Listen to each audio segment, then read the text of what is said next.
Trump went too far, mocking Obama's past and throwing old lies into the air. But Obama didn't bite. He answered with one question that flipped the entire hearing upside down. Before we go deeper into this story, take a second and hit that subscribe button, give this video a like, and let us know where you're watching from. I'm curious to know how far these stories travel. The morning began like any other in Washington, D.C., a cool wind sweeping across the marble steps of the Capitol, cameras being set up outside and reporters standing shoulder to shoulder, waiting for something historic to unfold. The energy was unlike anything the city had seen in years. News vans lined the streets for blocks, producers barked orders into headsets, photographers adjusted their lenses, trying to capture that perfect angle that would define history. Every major network was present. CNN, Fox News, MSNBC, even international outlets from London to Tokyo had sent their top correspondents. This wasn't just another political event. This was the moment everyone had been anticipating, dreading, and yet desperately waiting for. But inside that grand hall, something far more significant was brewing. It was the day when Barack Obama and President Donald Trump would face each other directly in front of the nation to talk about the truth about America, the truth about leadership, the truth about what happens when two vastly different philosophies of governance collide in the most public way imaginable. The hall was filled long before the clock struck 10. Rows of senators, advisors, and witnesses sat silently, their attention locked on the two chairs in the center.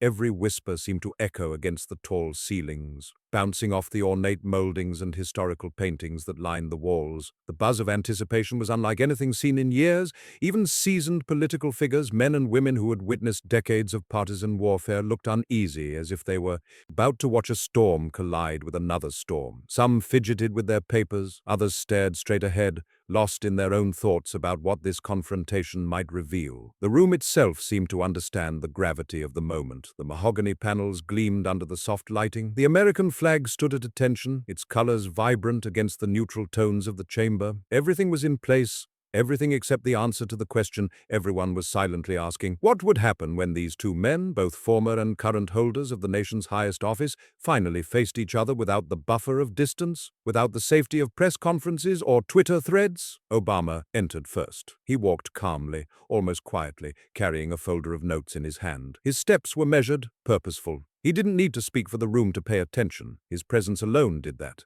There was something about the way he moved, a kind of quiet dignity that commanded respect without demanding it. He took his seat, placed his papers neatly on the desk, and looked straight ahead. His expression was calm, almost thoughtful, the kind of calm that comes from confidence, not pride, the kind that says, "I've prepared for this, I know what I'm here to do."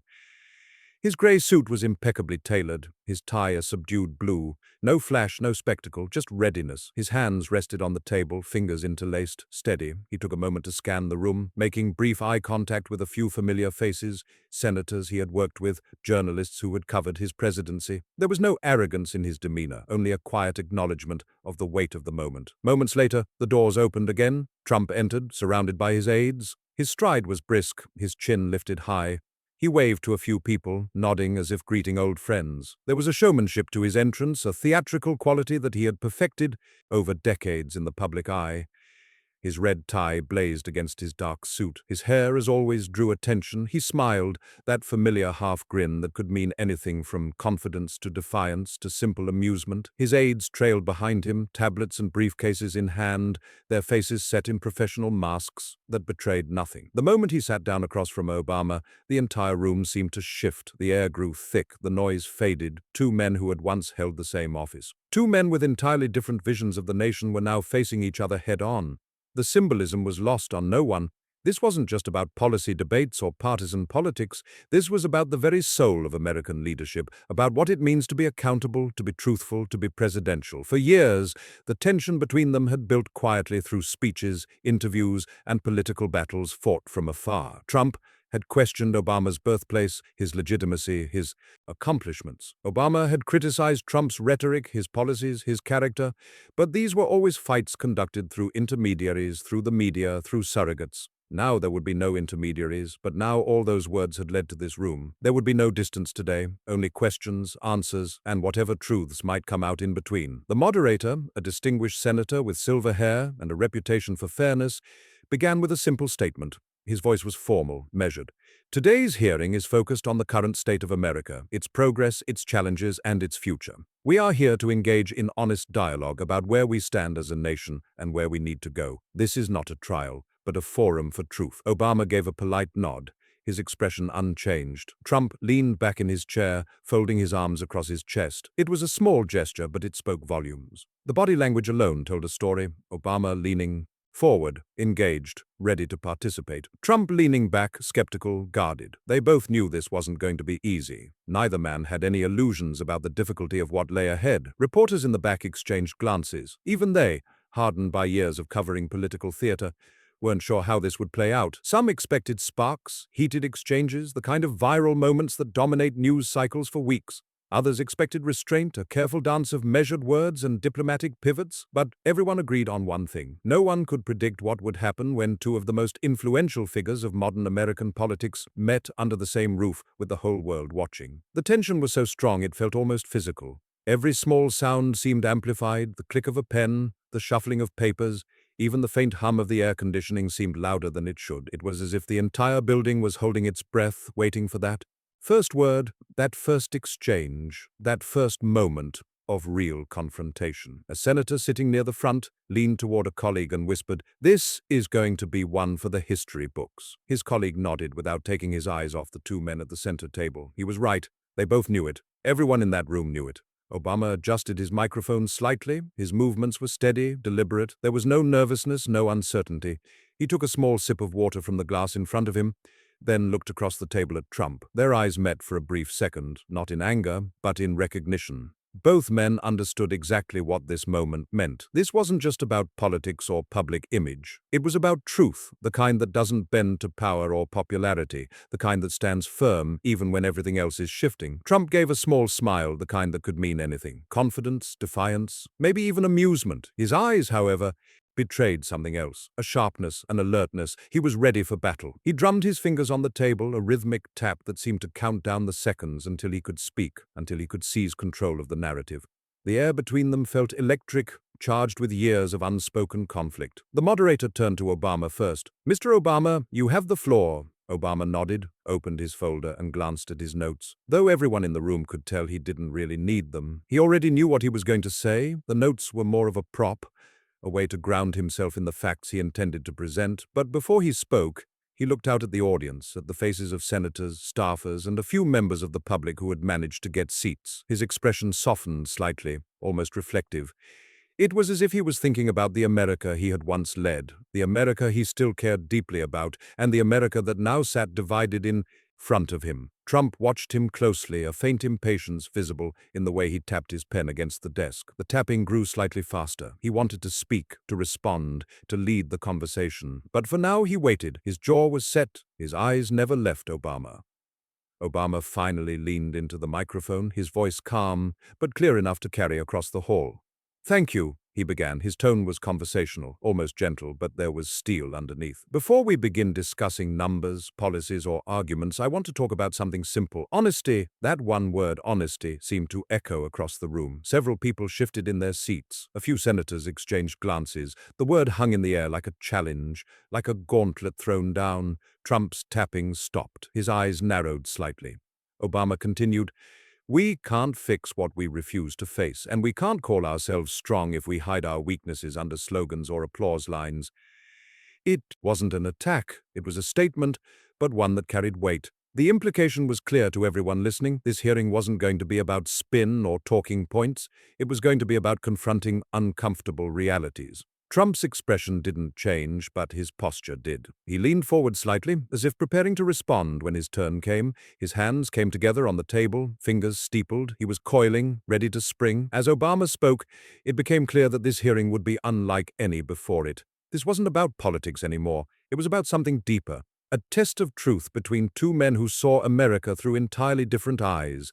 Obama's voice remained steady as he laid out his opening position. He spoke about the importance of transparency in government, about the need for leaders to be held accountable not just by their supporters, but by history itself. He talked about the duty every president has to the people, a duty that transcends party lines and personal ambition. Somewhere near the back of the room, A journalist scribbled a note that captured the feeling perfectly. "This isn't just a hearing, it's a mirror being held up to power." The journalist underlined the sentence twice, knowing this observation would frame the story that millions would read tomorrow. By the time Obama finished his opening remarks, the tension in the room had turned into something almost electric, a mix of admiration, curiosity, and quiet disbelief. Some people were nodding along, others sat stone-faced, waiting to see how Trump would counter. No one knew how Trump would respond, but one thing was certain: the stage was set for one of the most intense confrontations Washington had ever seen. When Obama finished speaking, he took another sip of water and leaned back slightly, giving the floor to his counterpart.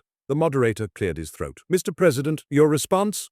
Trump didn't hesitate. He leaned forward into his microphone, his voice carrying that familiar mix of confidence and combativeness. "Thank you, moderator.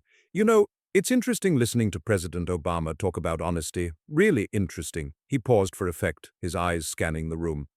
"Because I remember his presidency very well. I remember the promises he made. Healthcare that didn't work, economic policies that left millions behind, foreign policy disasters that made America look weak." The room tensed.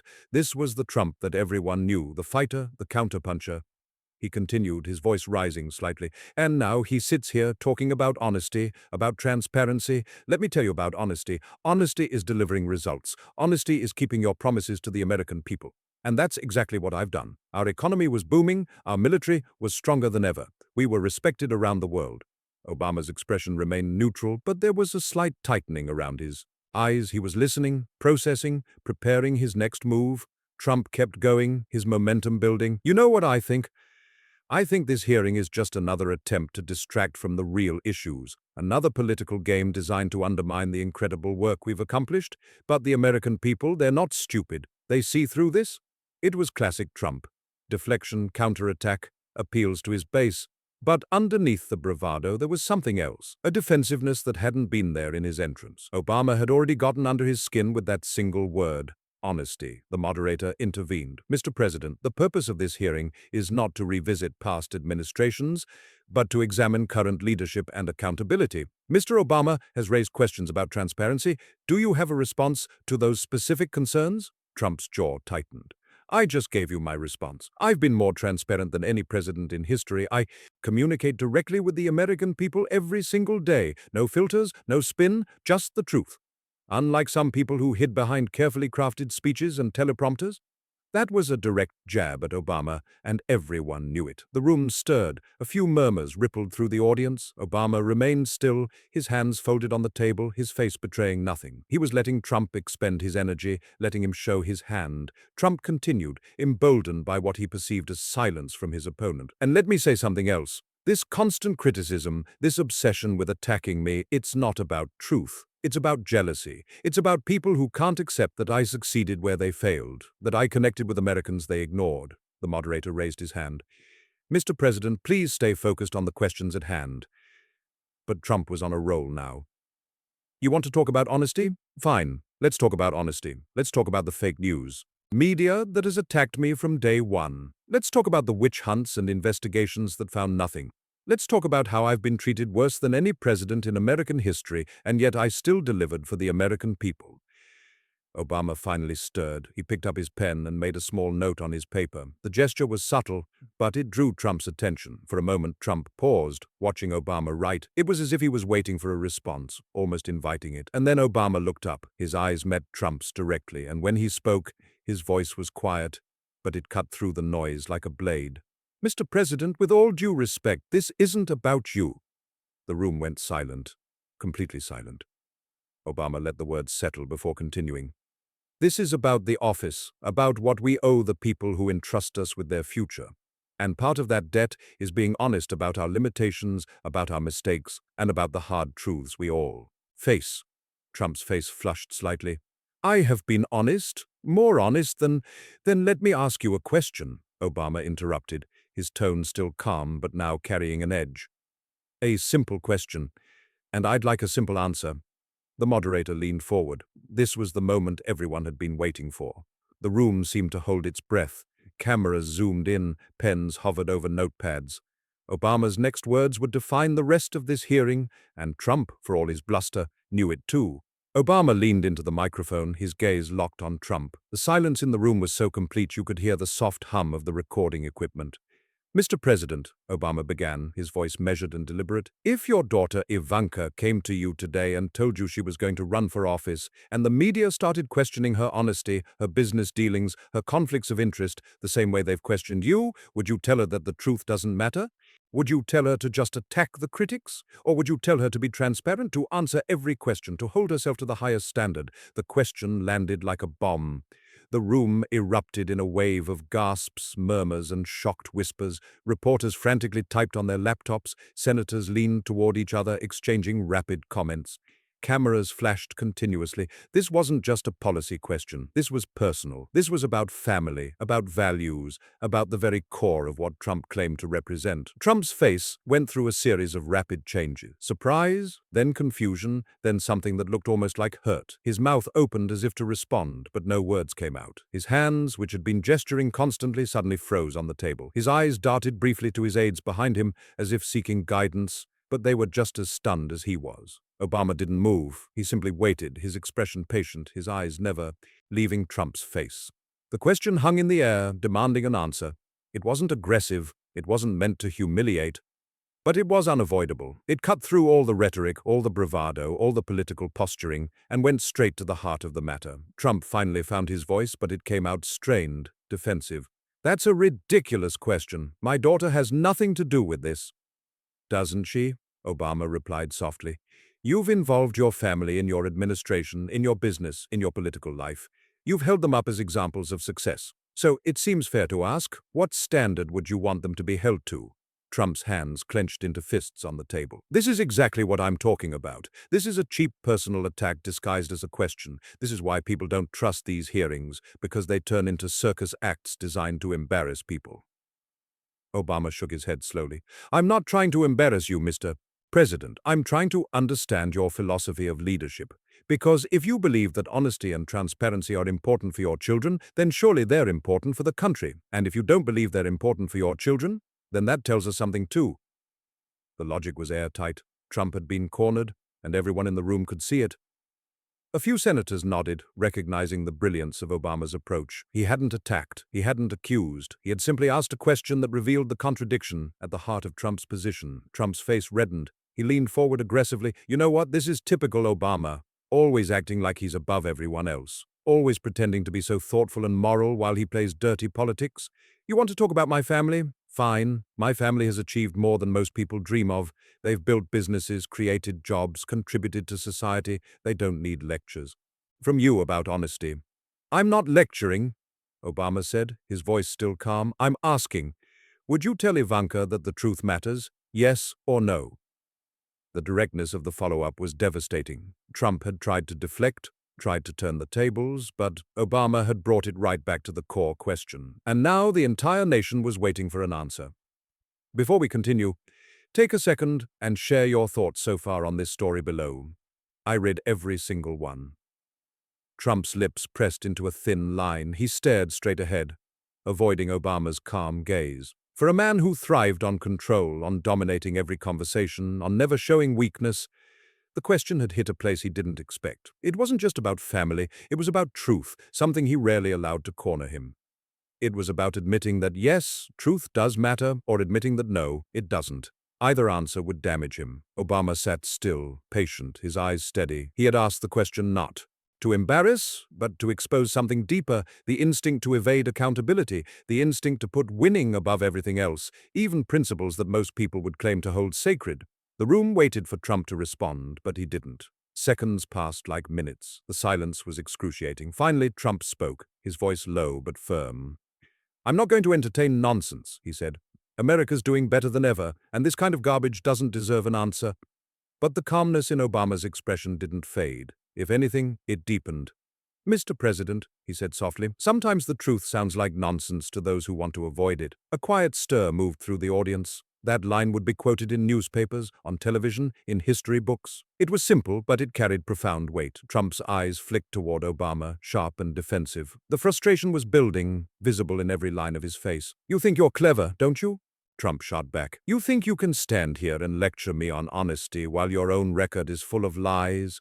While you made promises you never kept? While you left office with more division than when you started? Obama didn't raise his voice. He didn't need to.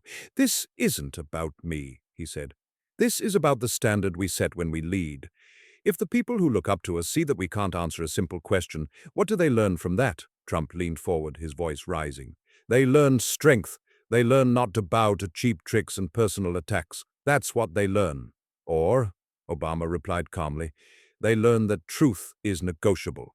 That landed like a quiet explosion. The words were simple, but their implication was devastating. Trump opened his mouth to speak, but no words came out. His hand tightened around the microphone, knuckles pale. For the first time in the hearing, he looked uncertain. Not angry, not defiant, just unsure. The armor of confidence had cracked, if only for a moment. Obama waited. His stillness seemed to fill the space more than any speech could. The two men stared at each other across the table, one searching for control, the other quietly holding it. Trump's advisors shifted uneasily behind him. One of them leaned forward as if to whisper something, but Trump waved him off sharply. The moderator cleared his throat as if to move things along, but no one spoke. Everyone knew this was no longer about policy or politics. It was about who would blink first. When Trump finally spoke again, his tone was sharper, almost desperate to regain control. You're trying to make this about something it's not, he said. This country doesn't care about petty questions. They care about winning. They care about greatness. Obama's eyes didn't leave him. Greatness without truth, he said, is just a performance. The line hit like a hammer. Several senators visibly reacted, some nodding, others looking shocked. Trump pushed his chair back slightly, frustration flashing across his face. His entire body language had changed. He was no longer the confident showman who had entered the room. He was on the defensive, cornered by a question he couldn't spin his way out of. You know what your problem is, Barack, Trump said, his voice tight. You talk too much about problems. You always have. You talk and talk while I build. I fix things. I don't waste time with games. Obama nodded once, then said simply, then answer the question. Trump froze. The words were quiet, but they carried the force of everything that had led to this moment. Obama's tone wasn't mocking, it wasn't even challenging, it was steady, like a teacher waiting for a student to finish an unfinished thought. But the implication was clear. If you're not playing games, if you're not wasting time, then answer. It should be easy, unless it isn't. But Trump didn't answer. He couldn't. He looked away, adjusting his tie, muttering under his breath. The silence stretched again, heavier than before. The cameras captured every second, every shift in expression, every moment of discomfort. This would be replayed thousands of times, analyzed frame by frame, dissected by pundits and historians for years to come. Obama spoke one last time, his voice carrying a weight of finality. When a leader avoids truth, he said, it's not just a personal choice. It tells the country that honesty doesn't matter, that accountability is optional. But that's when nations start to lose their way. Trump slammed his hand on the table, breaking the stillness. The sound echoed through the chamber like a gunshot. This is a waste of time, he said, his voice booming. I don't have to sit here and listen to your moral lectures. I've done more for this country than you ever did. He stood up abruptly, his chair scraping against the floor. He straightened his jacket with sharp, angry movements and began walking toward the exit. His aides scrambled to gather their materials and follow him. Cameras followed his every step, flashing wildly. No one spoke. The sound of his footsteps echoed sharp and fast until the heavy doors closed behind him with a resounding thud. Obama didn't move. He simply exhaled slowly and looked around the room. His eyes weren't filled with victory. They carried something quieter, heavier, maybe sadness, maybe understanding, maybe both. He understood that this moment, as dramatic as it was, represented something larger than a personal conflict. It represented a fundamental divide in how people view leadership, truth, and accountability. He leaned into the microphone one last time. The truth, he said softly, has a way of waiting. It doesn't go away just because someone walks out. And with that, he stood up. He gathered his papers methodically, placing them back in his folder. He nodded to the moderator, who sat speechless at his podium. The hearing was over, but the moment, the question, the silence, the walkout would echo far beyond those walls. As Obama walked toward the exit, a different energy filled the room. People began talking, quietly at first, then louder. The dam of tension had broken, and now everyone needed to process what they had just witnessed. Reporters rushed to file their stories. Senators huddled in small groups, debating what it all meant. Aides pulled out their phones, already spinning the narrative for their respective sides. Outside the hearing chamber, the media circus was in full swing. Reporters stood in front of cameras, speaking urgently into microphones. We've just witnessed one of the most extraordinary moments in recent American political history. one anchor said breathlessly. Former President Obama confronted President Trump with a question about honesty and family values, and Trump walked out without answering. Another reporter added, the question was deceptively simple but devastatingly effective. By asking Trump what he would tell his own daughter about truth and transparency, Obama exposed a fundamental contradiction in Trump's approach to leadership. Social media exploded within minutes. Hashtags began trending worldwide. Obama question, Trump walks out, truth matters. The video clips were shared millions of times. People from all political persuasions weighed in. Some praised Obama for his dignity and strategic brilliance. Others defended Trump for refusing to play what they called a gotcha game. But beneath all the noise, beneath all the partisan reactions, there was a deeper conversation happening. People were asking themselves and each other a fundamental question: does truth matter?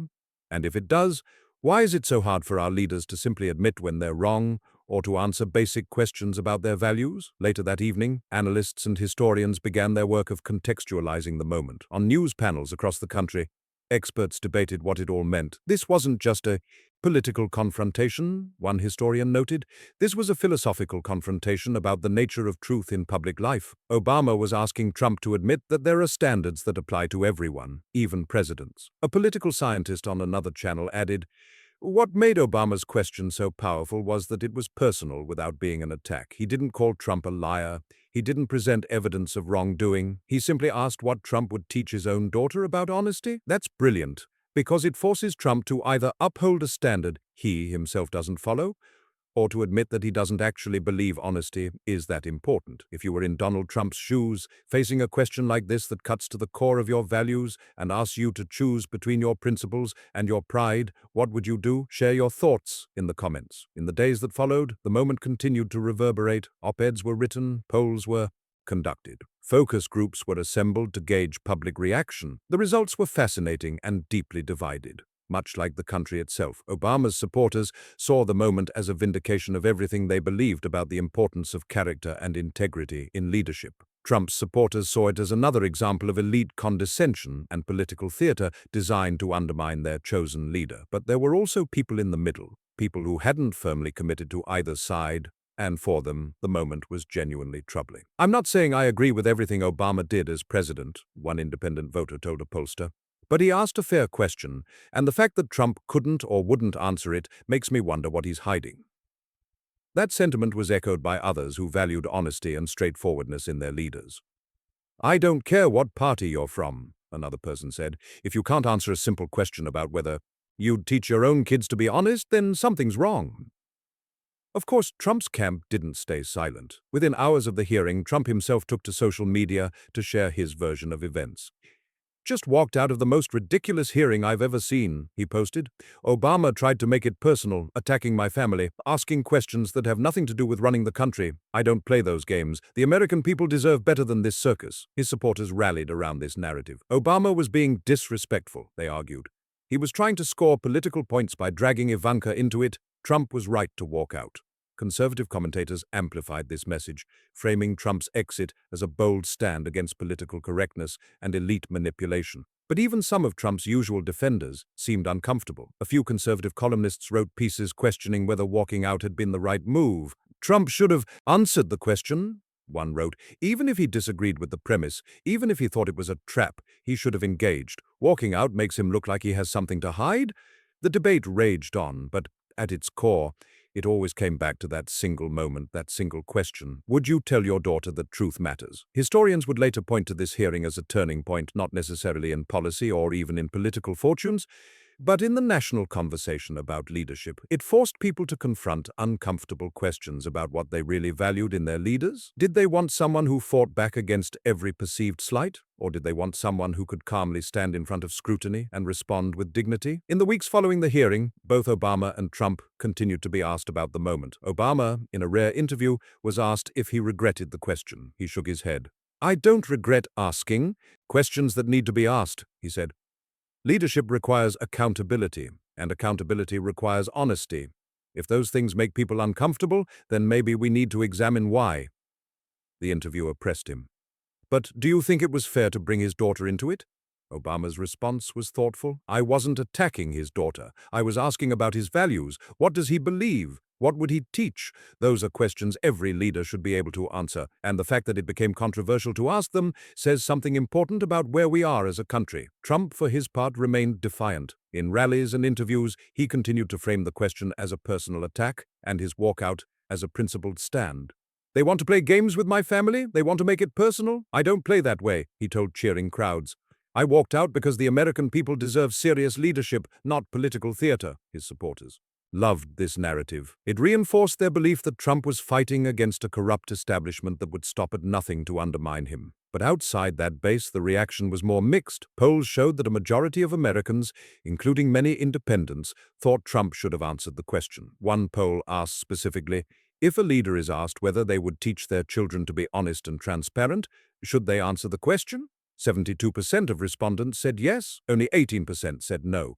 The remaining 10% were unsure. The numbers suggested that regardless of political affiliation, most Americans believed in the basic principle that leaders should be able to articulate their values, especially when it comes to fundamental concepts like honesty. But the divide wasn't just about the question itself, it was about what the question represented. For some, it represented the importance of character and integrity in public life. For others, it represented the weaponization of moral judgment for political gain. These competing narratives would continue to shape American political discourse for years to come. The hearing also had practical political consequences. Several senators who had been on the fence about certain transparency measures announced they would support them. After what we witnessed in that hearing, one senator said, I think it's clear we need stronger standards for accountability in government, not just for this president, but for all future presidents.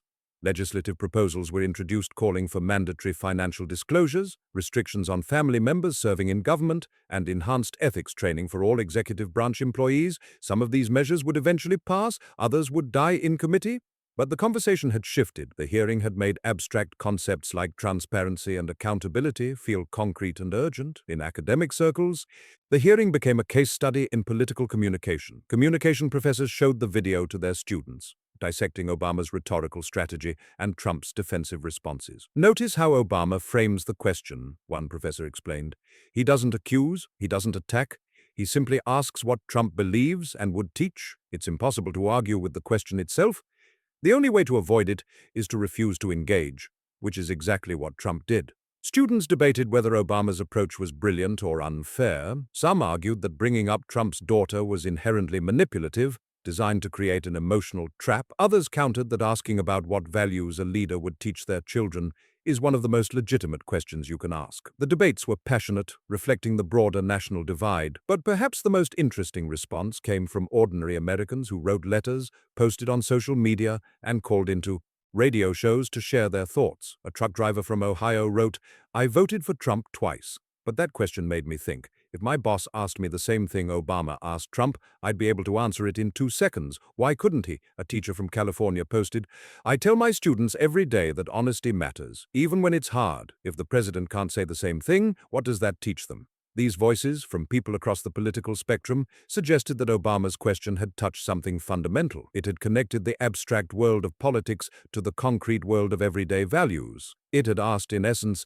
do our leaders live by the same principles they claim to represent? The hearing also sparked a broader conversation about the role of truth in democracy. Political philosophers and ethicists weighed in with lengthy essays and opinion pieces.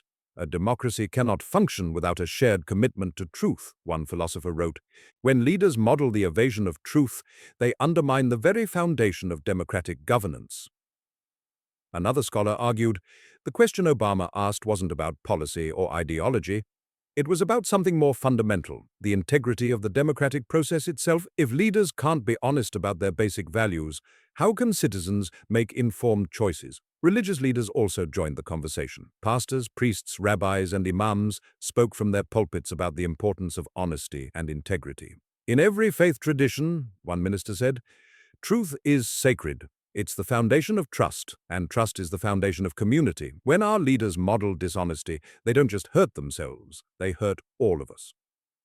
Some religious conservatives, who had been strong Trump supporters, found themselves wrestling with uncomfortable tensions. How could they justify supporting a leader who couldn't answer a simple question about teaching his children to be honest? Some resolved this tension by arguing that Trump's policies were more important than his personal character. Others began to question their support, not necessarily abandoning Trump entirely, but feeling less certain about their previous enthusiasm. The business community also took notice. Corporate leaders, who often spoke about the importance of ethics and integrity in business, were asked how they reconciled those values with their support for a president who seemed to avoid questions about honesty. In business, we fire people who can't be trusted to tell the truth, one CEO admitted. It's strange to apply a different standard to political leaders. This comment sparked its own controversy, with some accusing the CEO of hypocrisy and others praising his consistency. But it illustrated how the hearing had created ripples far beyond the political world. It had forced people in every sector of society to confront questions about truth, accountability, and leadership. International reactions were equally varied. European newspapers generally praised Obama's approach, seeing it as emblematic of the dignity and thoughtfulness they associated with his presidency. "This is what American leadership used to look like," one German editorial opined. "Calm, reasoned, principled. One can only hope it will look that way again." In contrast, authoritarian governments around the world used the moment to criticize American democracy. "Look at the chaos," state media in one country proclaimed. "This is what happens when you allow dissent and disagreement." Strong leaders don't answer to critics. But for many people around the world who lived under authoritarian rule, the hearing was actually inspiring. "In my country," one blogger wrote from an unnamed nation, "no one would dare question the leader like that. The fact that Obama could ask that question, and that Trump had to sit there and face it, even if he walked out, shows that America still has something we don't have: accountability." This global dimension added another layer to the significance of the moment. It wasn't just about American politics, it was about the universal human struggle between power and truth, between leaders who want to be above accountability and citizens who demand it. Back in the United States, the hearing continued to influence political campaigns at every level. Candidates for office, from local school boards to federal positions, were asked the Obama question in debates and forums. If you were elected, and your child asked you whether truth matters in politics, what would you tell them? Some candidates answered confidently, affirming their commitment to honesty. Others tried to deflect or pivot. But the question had become a litmus test, a way for voters to gauge whether a candidate had genuine integrity or was just another politician saying whatever it took to win. One gubernatorial candidate in a swing state built his entire campaign around the moment. His slogan was simple: "Truth matters." His ads featured him sitting at a kitchen table with his children, talking about honesty and integrity. "I watched that hearing," he said in one ad, "and I thought about what I would tell my kids. The answer is simple: always tell the truth, even when it's hard. Especially when it's hard. That's what I teach my children, and that's how I'll govern." The candidate won his race, and exit polls suggested that his message of honesty and integrity had been particularly effective with independent voters and suburban women. Political consultants took note. The playbook was being rewritten. Before we go deeper, I would love to hear your point of view. Tell me what part hit you the hardest in the story, and share your thoughts in the comments. But not everyone was convinced that the hearing had been a positive development. Some political scientists worried that it represented a dangerous trend toward performative politics, where symbolic moments matter more than substantive policy. "We're reducing complex governance to viral moments," one warned. Obama asked a good question, but did it actually change anything? Did it lead to better policies, or did it just give people something to argue about on social media? This critique had merit. In the months following the hearing, no major legislation directly related to the moment was passed. The political gridlock that had characterized Washington for years continued unchanged. Trump's approval ratings dipped slightly, but then recovered. Obama's favorability remained high among Democrats and low among Republicans. In many ways, nothing had changed, and yet something had changed. The conversation had changed. The expectations had changed. Young people especially seemed to have been affected by the moment. In schools and colleges across the country, teachers reported that students were more engaged in discussions about ethics and leadership. "They want to know why the president couldn't answer that question," one high school civics teacher said. "And trying to answer their questions forces me to really think about what we value as a society." Youth voter registration saw a significant spike in the weeks following the hearing. Organizations that focused on civic engagement reported increased interest from young people who said they wanted to be part of solving the problem of dishonest leadership. "If they won't tell the truth," one college student said, "then we need to elect people who will." This generational response suggested that the hearing's impact might not be fully felt for years or even decades. The students who watched that moment, who discussed it in their classrooms, who argued about it with their parents, would eventually become voters, activists, and leaders themselves. They would carry with them the memory of a president who couldn't answer a simple question about honesty. And they would demand better from their own generation of leaders. Beyond the political and academic analysis, the hearing had a profound impact on individual people's lives. Families had difficult conversations around dinner tables. Parents tried to explain to their children why the president had walked out. Therapists reported an increase in clients struggling with questions about truth and trust in their own relationships. One mother from Texas shared her story on a popular parenting blog. "My son asked me about the hearing," she wrote. "He's 10 years old, and he wanted to know why the president didn't answer the question. I didn't know what to say. How do you explain to a child that sometimes adults, even powerful adults, don't tell the truth? How do you teach your kids to be honest when the leaders they see on TV aren't?" Her post resonated with millions of parents who were wrestling with the same dilemma. The comment section filled with stories from other families. Some parents used the moment as a teaching opportunity, talking with their children about the importance of integrity even when it costs you something. Others tried to shield their children from the ugly realities of politics, fearing that exposing them to such cynicism would make them lose faith in democracy altogether. Teachers faced similar challenges. A middle school teacher from Pennsylvania wrote about trying to teach a lesson on the hearing without alienating students from different political backgrounds. "Half my class thought Obama was a hero," she said. "The other half thought he was being mean to Trump. How do I teach them to think critically about the moment without telling them what to think?" Her solution was to show the video and then ask her students to write 2 essays, one defending Obama's question as legitimate and important, and one defending Trump's decision to walk out. "I wanted them to understand both perspectives," she explained. "I wanted them to see that even when we disagree, we can try to understand where the other side is coming from." The exercise was challenging, but ultimately valuable. Students began to see the complexity of the situation. They realized that it was possible to believe both that Obama's question was fair and that Trump had been put in a difficult position. They learned that political conflicts are rarely as simple as good versus evil, even when they feel that way in the moment. Corporate trainers also use the hearing as a case study in their ethics and leadership seminars. "We show the video and ask our clients, how would you have handled this situation?" One trainer explained, "It's a great way to talk about transparency, accountability, and the importance of living your stated values." One executive who went through such a training said it changed how he thought about his own leadership. "I realized I was doing the same thing Trump did," he admitted. "When my team asked me tough questions about our company's direction, I would deflect or attack the question instead of just being honest. Watching that hearing made me see how defensive and insecure that looks. I've been trying to be more transparent ever since." In support groups for people recovering from addiction, the hearing became a surprisingly common topic. "We talk a lot about honesty in recovery," one group facilitator said. "About how you can't heal if you can't be honest with yourself and others." When we watched that hearing, a lot of people related to Trump's inability to answer the question. They saw themselves in that moment, all the times they'd avoided the truth because it was too uncomfortable. One recovering alcoholic shared, "I've been sober for 3 years, and the first step was admitting I had a problem. It was the hardest thing I ever did. Watching Trump walk out instead of answering made me grateful that I found the courage to be honest, because if I hadn't, I'd probably be dead by now." These personal stories illustrated something important.